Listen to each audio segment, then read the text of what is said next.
Hi, this is Aaron Wilson, and we're previewing Texans training camp, specifically wide receivers and tight ends today. So we'll spend most of the conversation on wide receivers, which is what you guys like to hear about the most, and why not? You got Nico Collins, you got a Pro Bowl wide receiver, go-to guy, so dangerous, so tall, explosive, fast, hard to tackle, really, really good at getting into his routes, good feet. The routes are precise, and the timing and chemistry with him and C.J. Stroud is on point. How about that? Ohio State to Michigan connection. You got Buckeyes and Wolverines. Getting along, having fun here in Big Texas, Houston. And you look at the Texans and the connection there. But that's not all they have. Nico Collins is a dominant go-to wide receiver. But you need more than one. You saw that last year, when they were loaded at one point, when they had Nico Collins, Stephon Diggs, and Tank Dell. And what happened? Nico missed 5 games with a strained hamstring. He thought he could have made it back sooner. They didn't agree. Ultimately, they went with 5 games. And then Tank Dell tore up his knee, major damage in the Kansas City game. At one point against the Jets, he had to be wide receiver 1 because you didn't have Nico.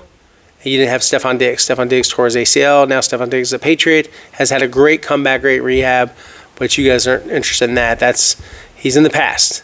Let's go forward. Let's talk about Jaden Higgins, the rookie wide receiver, 6'4", very similar frame to Nico Collins, who's 6'4" and about 222 pounds. This guy is about 215 to 217 pounds, and he's fast like Nico. He can lower his pads and get into his routes very well. He's got good footwork. He's got very, very fundamentally sound hands, fingertip type of guy, the way he catches the ball and hauls it in. Well coached, coming from Iowa State, working with a great program there with Matt Campbell, and coached personally by Noah Pauley, who I've had a chance to have some conversations with. You guys have seen some of those videos of the talks I've had with Noah Pauley about him and Jalen Noel, the slot receiver, 4.39 and 42-inch vertical leap, great athlete and tough, and this is a Big 12 Special Teams Player of the Year, so he's a return man. He's a great runner after the catch. And this doesn't even, these are the newcomers, but there's another newcomer, Christian Kirk, who they call the slot magician or slot wizard, and he's just really, really good at run after catch, underneath routes, intermediate stuff, and presenting a target, getting open, and scooting up the field. And if he can stay healthy, they could have a great option there in the slot. So they got like 2 slots. Remember, in New England, a lot of times they would use more than one slot receiver. So that might be something we can see with the Texans. What about packages that have Christian Kirk and Jalen Noel on the field at the same time? What about moving guys around? What about having untraditional outside receivers? You can do all of those things. They have a lot of flexibility, and what to me shapes up as a good receiving group. A lot of talent there. I brought up Tank Dell. My expectation still, even though Tank is making great progress, I've been around Tank a lot this summer. He's not, they don't really want him doing interviews or anything like that, but I've had a chance to chat with him, and he hasn't told me anything about his knee. I just know independently what I know, which is that it makes more sense for him to miss the entire season and to come back strong in 2026. Do I think he might feel good enough, be healthy enough to practice in the end of the season? Absolutely, but it just doesn't seem like a very good idea to have Tank do that, to expose him to potential injury with all that he's been through. The broken leg against the Broncos, the gunshot wound as an innocent bystander right through the leg, and then this catastrophic injury against the Kansas City Chiefs, tearing all those knee ligaments except for the the posterior cruciate ligament. So he has damage to everything else, and the dislocation to the knee and the ACL, the MCL, everything's been repaired. He had 2 great surgeries performed by Dr. Walter Lowe, and he's got a good outlook. John Mechie III, and I'm not saying that he'll be traded. I'm not reporting that. I have not reported that. You've never seen that from me. I'm saying I think a change or scenery might benefit John with how crowded the receiving corps has become and the talent that he still has. I think that John, a fresh start, not that anything bad has happened here. It's just, he is a leukemia survivor. And good for him. He is all heart. But they have loaded up the receiving room, and now you just wonder, is there a role for John? And I think the fair thing might be for him to go to another franchise.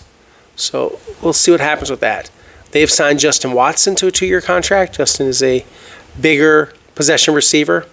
Can run pretty fast, 4.4 guy. Xavier Hutchinson, I thought did some nice things in the playoffs, especially that catch he had from C.J. Stroud on that scramble play.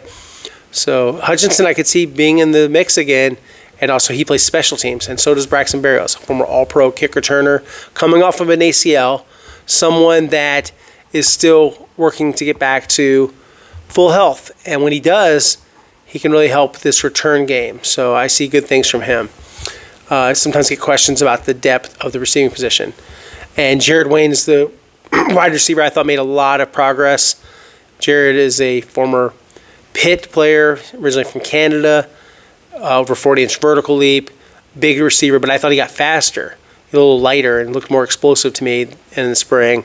And they have Xavier Johnny Johnson III, who have been on the practice squad in the past. So they have some depth there. I thought Daniel Jackson looked good. Daniel Jackson from University of Minnesota, undrafted, good undrafted player. And he runs a great route, really good hands, and he's an interesting player, someone to watch, kind of a sleeper there in the receiving core. So, that kind of does it for me with what I think is a very above average receiver group. But what about tight end? That's somewhere where if you had to say what's the Achilles heel of the offense besides the offensive line, it could be tight end. Dalton Schultz coming off of a down year. We had some drops, uncharacteristic drops. Had some blocking lapses, including in the Chiefs game, where he had some struggles against pass rushers, and and that's part of his job. So you have Dalton, I think, poised for a bounce back. I think that's going to happen. I think he's going to take last season to heart. He already has, and he'll work very hard to get himself back to really living up to the contract they have him under and doing a good job. Dalton's a smart football player with good hands, very strong in technique, and he can do it. I don't doubt his skills or his approach, but I would just say, and he would tell you the same thing, last year didn't go the way he hoped for, and he can play better football than that. Okay, so also at tight end, we have one of the more improved players in the estimation of DeMeco Ryans, Cade Stover. Cade looked explosive, he looked lean, he looked like he'd definitely been in the weight room, which he always is in the weight room, and those are his buddies from Ohio State. They call them the meatheads. Those guys he hangs out with, former linebackers. That's what he is, he's a converted defensive player. He's like a defensive player playing tight end. He's physical, he can lead block, he can play H-back, he can play fullback, he can do a lot of things. Brevin Jordan is running pretty well, running some good routes, and getting himself back to full strength. Remember, he tore his ACL against the Chicago Bears, so he had a good surgery. He has a good outcome with that medically, and he is working his way back to full health. And then they have Luke Lachey from Iowa, and he is the son of former Washington offensive tackle Jim Lachey. And I grew up in D.C., and I saw Jim Lachey play a lot of games. Ohio State guy. Interesting to see his son choose the Iowa Hawkeyes, but a lot of good tight ends come from Iowa. Irv Smith from Alabama, good blocking tight end, had a very strong game against the Miami Dolphins. I thought that game more than anything stood out to me as far as a performance from a blocker. So as far as classic blocking tight ends, he is the only one they have. The other guys are combo tight ends or pass-catching tight ends. Pass-catching, especially for Dalton Schultz, Brevin Jordan. Combo tight end, Cade Stover. Potential blocking tight end and a big guy in Luke Lachey. And then a pure blocker in Irv Smith Jr. So some different styles, different types of players, different things. And the tight end position has some things to prove. Receivers in flux, but loaded with talent and a big upside for the tight end group there. And I think receiver, to me, I would be surprised if they didn't have success. You've got twin towers in Nico Collins, Jaden Higgins. You've got plenty of slots. You've got a lot of choices. And you've got returning coaches in Ben McDaniels, who's the passing game coordinator, receivers coach. So they have some continuity there at receiver. overall, looks like a good group to me. And the Texans getting ready for training camp. And so am I, counting down the days until this thing gets started. So yeah, thanks for watching, liking, and subscribing to the channel. We're at about 11,000 mark or so now.